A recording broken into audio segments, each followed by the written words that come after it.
And it's like one of those things where you don't know until you know. And then when you do know, you like, oh, well, shit.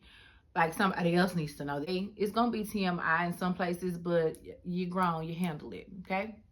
Just handle it. Hey, y'all. Hey, welcome back to my channel. Welcome to my bedroom. If you know, you know. If you don't, then I'll explain. But if you're new here, welcome to my channel. I'm Keisha with Real Life with Kay. Where on this channel we discuss whatever I feel like I want to discuss. So that could be hair videos, that could be just family vlogs, that could be anything lifestyle. Lately I've been sharing my IVF journey, so if you have not checked that out, I'll link the playlist above. And just whatever I feel like. This is my real life, and I give you that. So if that's something you're interested in, go ahead and hit the subscribe button. To everybody that has been with me, welcome back. Hey y'all, hey, and all that good stuff. So today's video is going to be about subchorionic hematoma.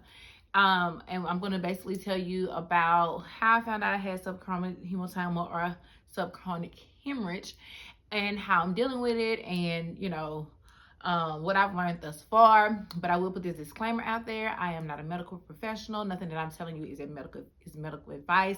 If you feel like you're experiencing anything during your pregnancy, definitely go and get yourself checked out. Go see your OB, emergency room, whatever you need to do to make sure you and baby are safe. And yeah, I'm just basically doing this video for awareness, because I didn't know this was a thing. I had no idea. And it's like one of those things where you don't know until you know. And then when you do know, you like, oh, well, shit. Like somebody else needs to know this. So I want to make sure, as I tell you guys all the time, whether you're on my Instagram or wherever, that I try to be as transparent as possible. So, excuse me. I'm going to do that with this video. If you have questions, as always, just place them down below. I do appreciate you guys following us on our IVF journey. We are currently pregnant now. I am in my second trimester, but I will give you guys an actual pregnancy update in a separate video. But for now, I definitely want to make sure that we focus on the subchorionic hematoma, because it scared the bullshit out of me. Okay? Just saying, it scared the shit out of me and my husband. So this is going to be like awareness but story time at the same time, because you guys have to know and what we've actually experienced. So without any further ado, we're in my bedroom. I'm normally in my studio, but I'm not in my studio because A, it's not in the condition to be recording in. B, because I am on bed rest, and we'll talk more about bed rest in a minute, but this is where we are. So without further ado, let's go ahead and get it. So what is subchorionic hematoma? Subchorionic hematoma, or subchorionic hemorrhage, is basically where there is blood between the placenta and the uterus, right? So it's normally the placenta and the uterus, and there's nothing in between. There's normally, in this particular case, there is blood between the placenta and the uterus, okay? I found out that I had subchorionic hematoma when I was about 10 weeks pregnant, okay? So around Father's Day, we were out doing basketball for my oldest son, and there was a weekend. It was a busy weekend, and I went to the bathroom and I saw some spotting, and I was like, mind you, 10 weeks, still in your first trimester, so your mind just literally automatically goes crazy. So I told my husband, I told Boo, I was like, Boo, I said, babe, I think something's wrong. I'm spotting. I've never spotted during pregnancy before. I didn't even know, that you're supposed to spot during pregnancy. Like, I have all these things, right? And so he was like, he saw me drawing a concern about it, because it wasn't no crazy spotting. It was brown blood. But, and by the way, it's going to be TMI in some places, but you're grown. You handle it, okay? Take it. Gotta take it. So yeah. So I told him, I was concerned about the spotting. I had never spotted before. I just need to see what it's about. So I did call my doctor's office the following day, and I was like, hey, I have some spotting. It's brown. It's not heavy. I just put a pen line on it just to catch, but it's mainly when I wipe. And she's like, okay, no problem. She said sometimes spotting is normal, or spotting can be normal in pregnancies. I was early on, so they got implantation spotting and things like that. So she was like, don't worry. She said, are you bleeding heavier than a period? Is it bright red blood? Are you, and keep these things in mind, y'all. Keep these things in mind. Are you bleeding? Is it light red blood? Are you soaking up a pad within an hour or 30 minutes, I believe, something like that, 30 minutes or to an hour, and all that stuff. And I was like, no, I don't have any of that. It's just a brown blood. Are you having cramping?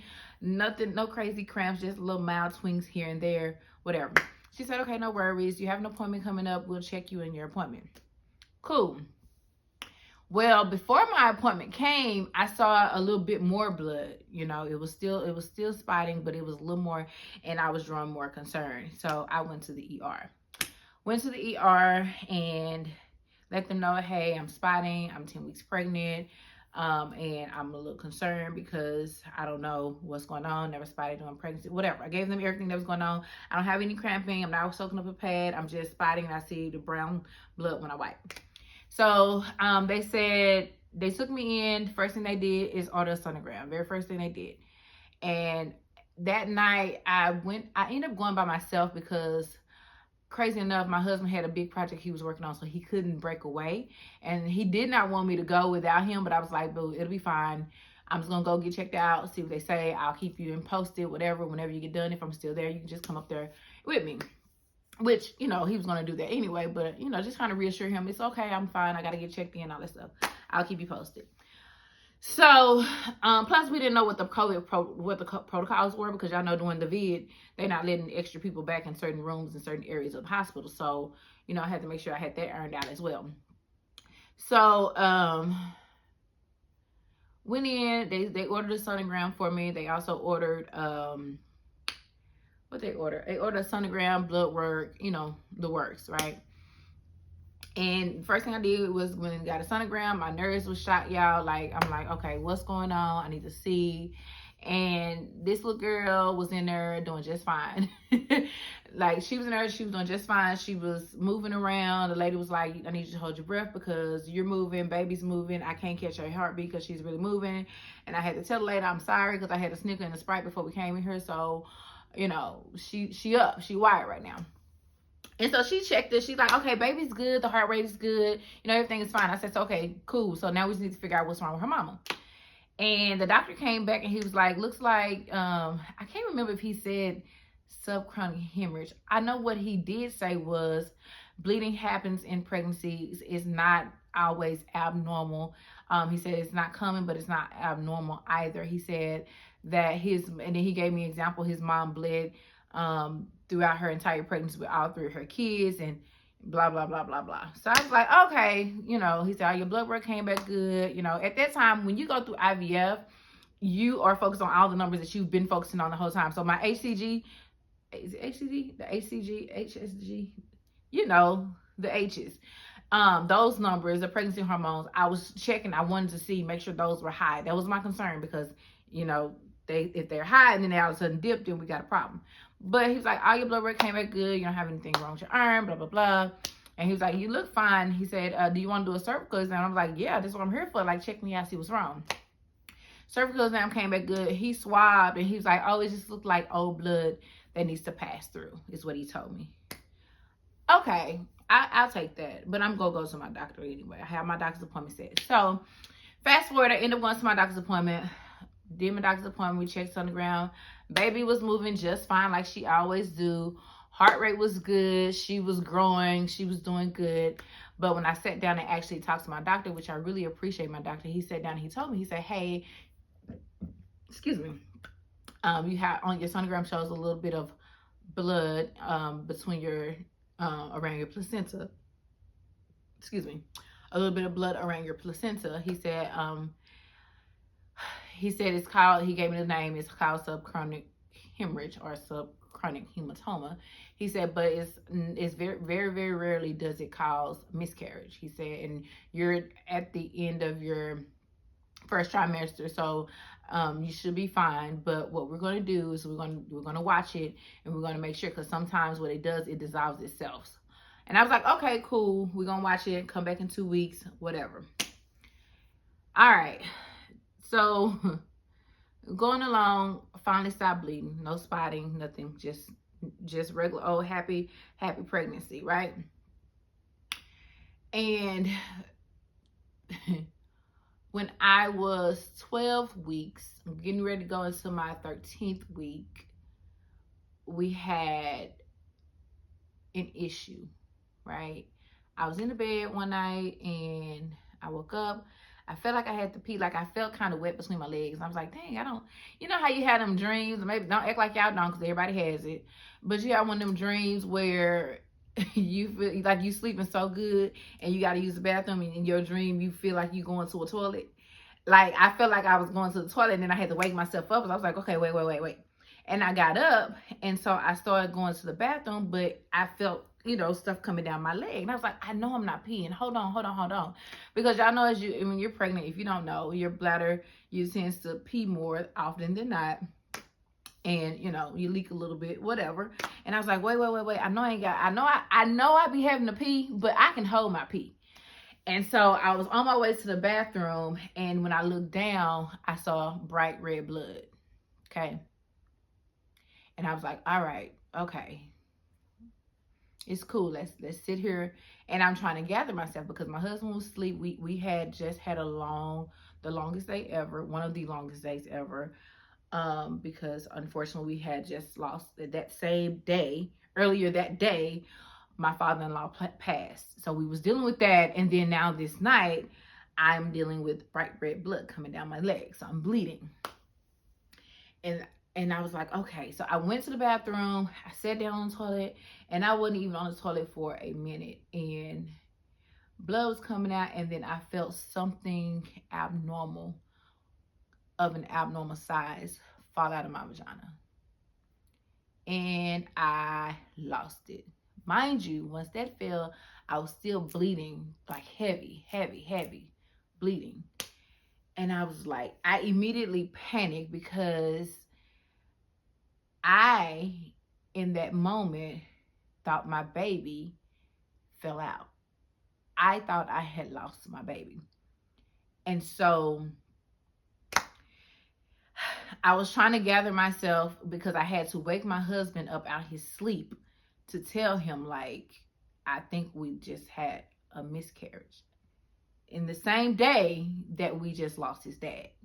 So I'm sitting on the toilet, and I finally gathered myself, and I was like, I was calling him from the bathroom, and he finally came. And so he was coming out of his sleep, and I was like, I think I lost the baby. And he was like, what? Like, and then when he finally came to and realized what I was saying, like, he broke. Okay.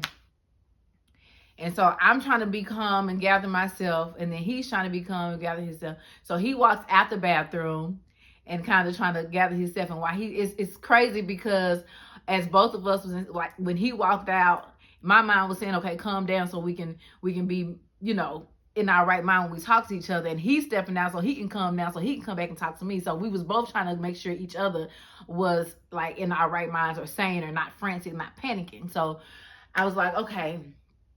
So we was basically trying to be there for each other. We was both trying to make sure that we was there for each other. And so in that moment, it was like, I was still bleeding. I was sitting on the toilet, and then I just lost it. And I was like, I gotta get up. Like, I have to get myself up. And he was like, okay, so what do we do now? And I was like, I don't know. Like, I can't get up. I can't flush my baby down the toilet. I can't, right? And he was panicking. So he stepped out the bath. He stepped out again, and he came back, and he was like, do you need me to call an ambulance? And I was like, no, don't call an ambulance. We gotta go. I gotta get myself up. We gotta go. Okay. Mind you, during this time, I didn't have any cramping. I didn't have anything. I just had a shitload of blood. I'm a pregnant woman with a shitload of blood, and something abnormal just fell out my vagina. Okay. So the way my mind just worked in that moment, he was like, ambulance. I was like, I don't know. Like, I'm frantic, but I'm still in my right mind, because my mind went to, no, we're not calling an ambulance so they can come and charge us $500 to $1,000 to a ride up the road. And you can't even ride with me. You're going to have a trail behind us anyway. So why not just go together? Like, that's what my mind. So I was like, no, we can go. Let me get up. And as I was trying to get up, I lost it again. Like, I'm like, I can't get up. I can't flush my baby down the toilet. I just can't. I don't know what to do, blah, blah, blah. Right. So he stepped out. He went and called his sister. He called, so we needed at that moment, in that moment, we needed somebody. Like, we had to have somebody to come to the hospital with us because we was not in our right mind, right? So got up, put on some panties and a pad, and I soaked through that pad so fast, like literally soaked through that pad. And so I'm trying not to make this too long, y'all, but I soaked through the pad on the way there, and I could literally, on our way to the hospital, I felt like literally the blood just gushing out. It was just gushing out. And I still felt like to the point where I soaked through the pad, soaked through my panties, soaked through my dress, and whatever. So we got there to the hospital. They automatically hurry up and send us in to the back. We was both like frantic. We was losing it. We just did not know, right? And so it got worse when I got to the hospital because I was still gushing blood. I was still like to the point where I soaked up the pad I had on through my panties, my dress, and they laid a little pad out on the bed for you. I soaked through that too. So it was just like coming. And then so finally, he was like, okay, we'll send you out to sonogram. We're going to do whatever, blah, blah, blah. Okay. So my sister-in-law and my and her soon-to-be husband got there. And, they was there. They was comforting us, trying to get us to calm down. We was praying and whatever going on. They finally took us back to the sonogram. Went back to the sonogram. And Damien was with me. And we was sitting there. And I just knew when I got to the sonogram, they wasn't going to see a baby. I knew there was not going to be anything there because I just felt this thing fall out of my vagina. And so if you follow like the pregnancy apps and stuff, they tell you like the size of your baby, the size of your baby, with your, baby's the size of a lime, a Brussels sprout, lemon, whatever. So when that fell out my vagina, it felt like the size of, it was of abnormal size, okay? So we got there to the sonogram, laid on the table, and I couldn't see the screen, but Damien could. And as soon as he put the thing on my belly, Damien did like a double take. And the sonographer was like, oh, there's baby right there. What? And he was like, yeah, there's baby right there. I was, okay. And I said, so what's her heartbeat? And he's like, I'm catching it now. She's moving around a lot. And then he turned it around for me to see. She was in there having a mighty good time, y'all. Like, she was in there, enjoying life. She probably in there trying to figure out, mommy, what is wrong with you, girl? Damien was like, thank you, Jesus. And he was like, I'll be back, and caught out running because he was going to go tell his sister them. But I guess he couldn't find him because he came back. And I was like, so what was that fell out my vagina? And got back, and mind you, and during this time, I'm still bleeding. Still bleeding. No pain, just bleeding. Little girl is in there doing her thug thizzle, been a Simone Biles as she is, turning flips and shit with a great heart rate and everything. And I'm out here just bleeding profusely. So we had to figure out, like, why am I bleeding? Same doctor that I saw before in the emergency room came back and told me the exact same story. It happens. It's not uncommon, blah, blah, blah. So I'm like, nobody tells you when they say that it'll go away or it'll go back into the body or whatever. They don't say that you're going to bleed profusely. Like, there's a possibility of you bleeding profusely. It doesn't happen with everybody, but they don't tell you that the possibility of you bleeding out is a part of the subchorionic hemorrhage. They don't tell you that. They tell you that it'll dissolve itself. It typically goes away. You may spot, blah, blah, blah. But they don't tell you that you can have a whole blood bath in your bathroom. They don't tell you that. So I was like, okay. So he came back. He was like, yeah, just make an appointment with your doctor, blah, blah, blah. Cool. Went home. I'm still bleeding, still wearing a pad, and all that stuff. Called my doctor's office, set the appointment up for, because I had a doctor's appointment that week anyway. But because I remember they had me on a 2-week appointment. So I had a doctor's appointment anyway. But they called me in early. Got in early. Little girl did another sonogram. Little girl in there doing fine. She wasn't moving as much. The sonographer said she probably in there sleeping. And then once she started poking around on him, she woke up. And her heartbeat was really good as normal. It was normal range, doing what it needs to do. But when I sat down and talked to my doctor, he told me that it went from a small hemorrhage from small hematoma, and it had grew to like more of a medium-sized hematoma. Still very rare risk of miscarriage, but you know, that's why I was bleeding. And so once I gave him the details of what happened that night and all the stuff that we had going on, my father-in-law passing, X, Y, and Z, he was like, you just talked yourself into 4 weeks bed rest. And it's cool when you have to be out work for your own reasoning, but to be out work and can't do nothing is like, I want to do stuff, you know? And so that's where we are now. We're 4 weeks. I know I said all that to say we're on 4 weeks bed rest. Right now we're in week 2 of our bed rest. And I will tell you that bed rest has been helpful. Once I actually sat down, didn't move, just did, because he put me on strict bed rest. He even told me, like, I want to allow you to go to your father-in-law's funeral to support your husband, but you need to go to the funeral and you need to come straight home. Like, there's no extra. You have to come home. So, the funeral hasn't happened yet. We're getting ready for the funeral, but I have the clear to go to the funeral. But anything outside of that, I have to have my ass at home, basically. And rightfully so, because it seems, from what he's telling me, it seems like stress can make it worse. There's no proven evidence that tells you that bed rest will help, but because I am over the age of 35, I'm high risk anyway, that stuff matters. So put me on 4 weeks of bed rest. I'm in week 2.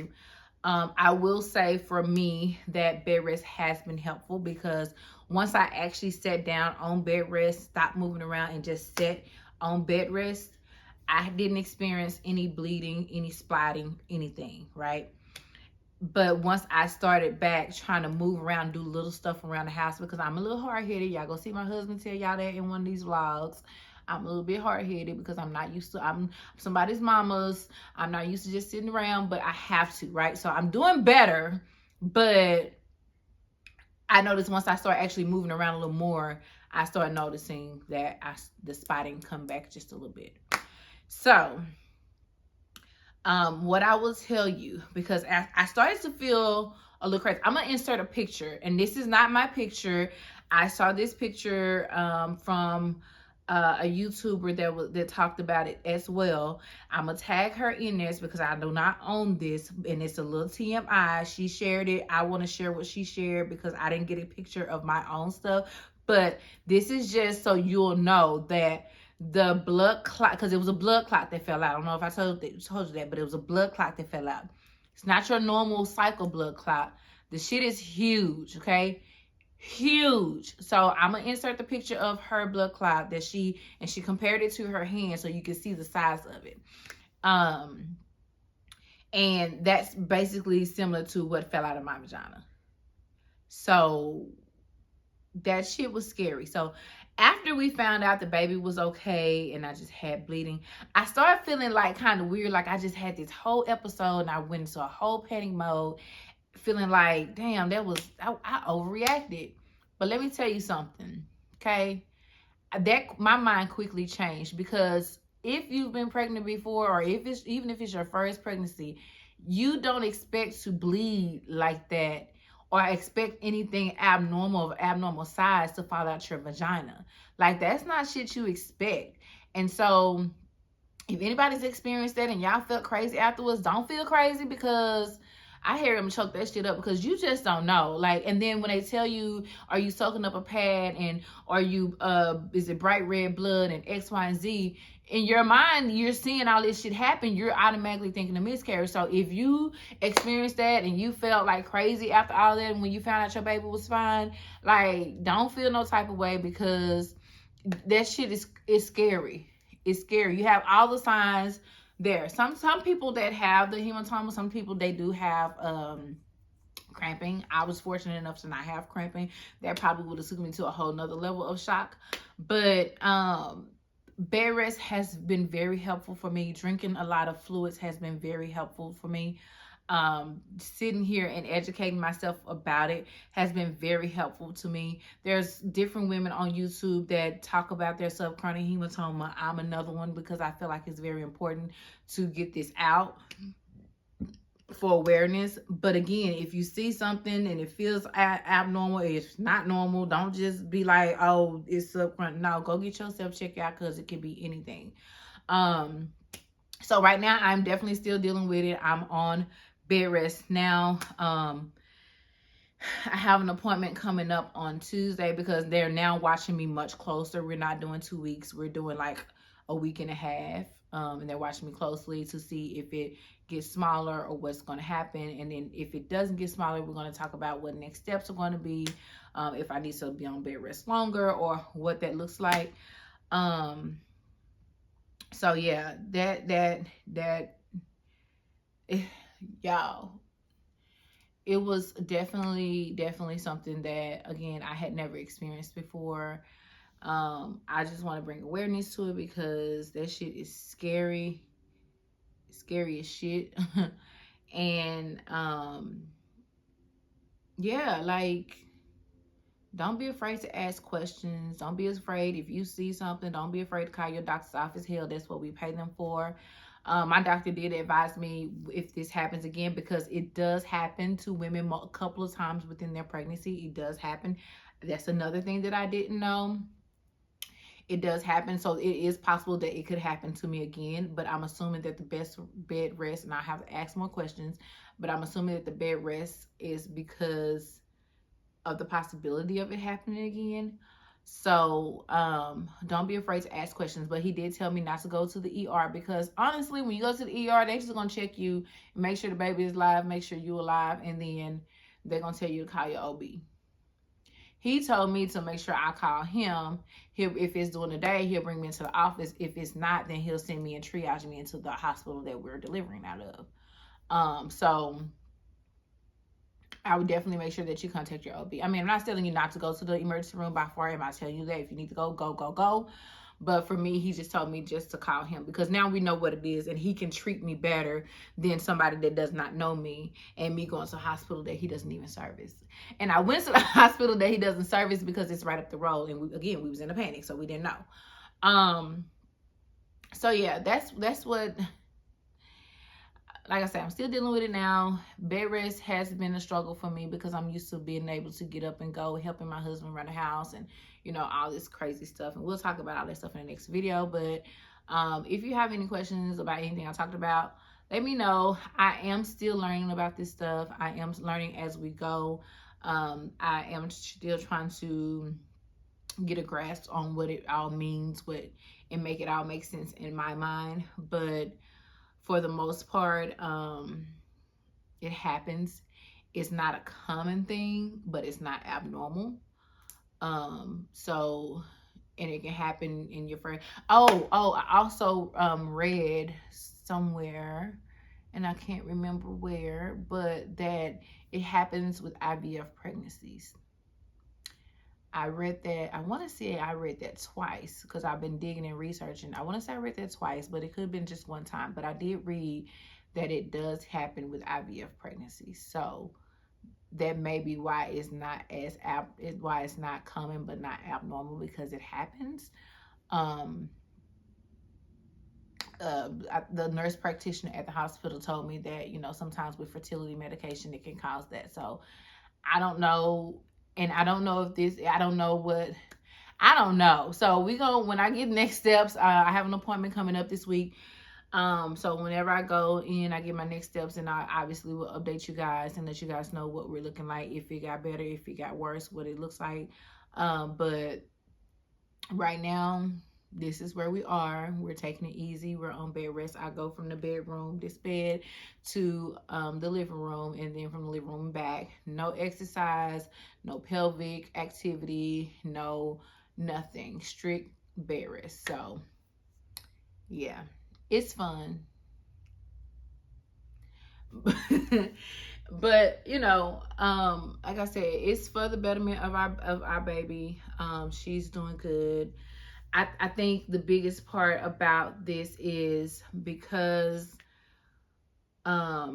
We are in our second trimester, but we're not at the part where we can really feel her as much. Like, I can't count the kicks, but I feel the flutters, and so it makes it a little harder to kind of not have high anxiety, if that makes sense. Like, anxiety is super high because I need to be able to feel her, and so I be anxious to get to my next appointment, because just so I can see her little legs and arms moving, just so I can hear her heartbeat. That's the only way I know for no that she's there. I remind myself every day, like, we pray for this, we ask God for this.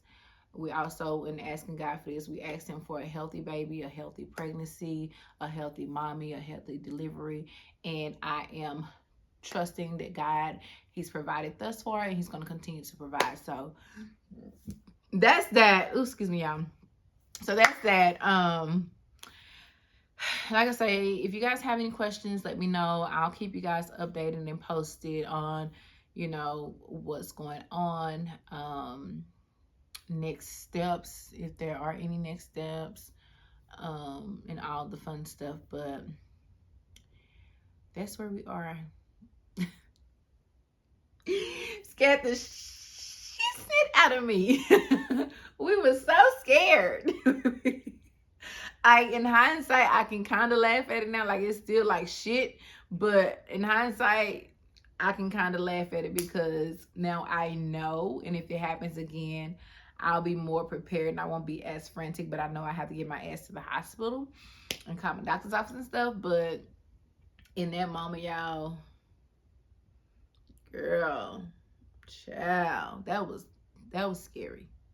That was scary. Thank you guys so much for watching. I won't hold you any longer. Hopefully this was helpful to you in some type of way. Like I said, it was more so of a story time, and then what I'm doing type of things to take care of this. But definitely wanted to make sure that I brought awareness to this thing, so you guys can know, and maybe hopefully it'll help someone else if they ever experience something like this. I'm hungry. It's time for us to eat.